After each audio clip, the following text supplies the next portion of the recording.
Selamat datang kepada anda yang baru sampai ke channel ini. Hari ini admin ingin menceritakan kisah yang diceritakan sendiri oleh seorang tentera yang tidak ingin namanya dikenali. Kisah ini bermula begini.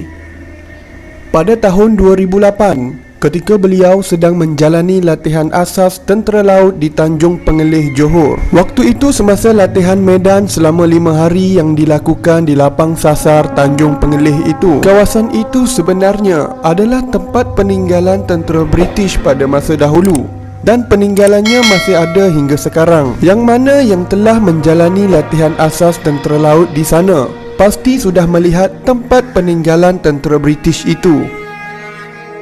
Jadi semasa latihan itu, sebelum malam, jurulatih memberitahu supaya mereka membuat kubu untuk division mereka, dan pada malam itu akan ada kumpulan penyerang dari jurulatih itu sendiri. Jadi pada malam itu, mereka pun membina kubu siap dengan jerat dan sentri yang tak pernah leka menjaga takut-takut jurulatih datang untuk menyerang kubu mereka.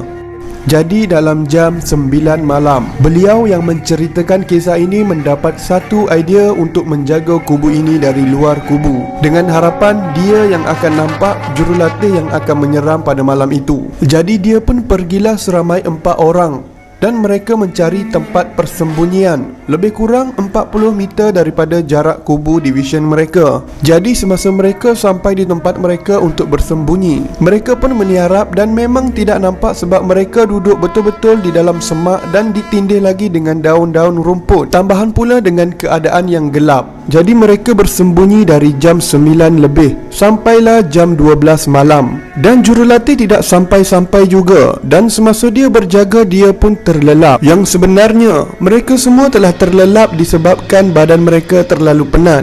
Dalam keadaan begitu, tidur dengan mereka tidak dapat dipisahkan. Selepas dia tersedar, dia mengejutkan kawannya yang lain, dan kurang dari 10 minit mereka semua mendengar suara pontianak mengilai dan bunyinya sayup-sayup dari kejauhan. Mereka bertanya sesama mereka, adakah mereka semua itu mendengar suara itu? Mereka semua cuma mengangguk kepala.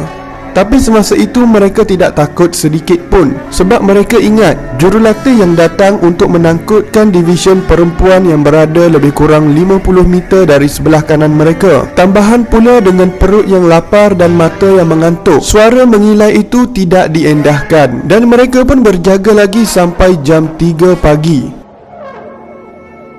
Yang menyeramkan lagi, suara itu masih tidak berhenti mengilai. Setelah lama menunggu jurulatih tidak datang-datang, mereka pun keluar dari tempat persembunyian dan balik ke kubu mereka. Setibanya di kubu, ada seorang dari division lain datang dan memberitahu jurulatih memanggil untuk berkumpul, dan mereka semua direndam di dalam kolam yang busuk hingga subuh. Jadi nak dipendekkan cerita, setelah tamat latihan rekrut semua, dan dia pun sudah 2 tahun menamatkan latihan itu, dia ada terdengar yang skot perempuan mereka bercerita tentang salah seorang kawan mereka dirasuk pada malam itu, dan ada juga yang nampak makhluk itu. Dia terus teringat peristiwa malam itu.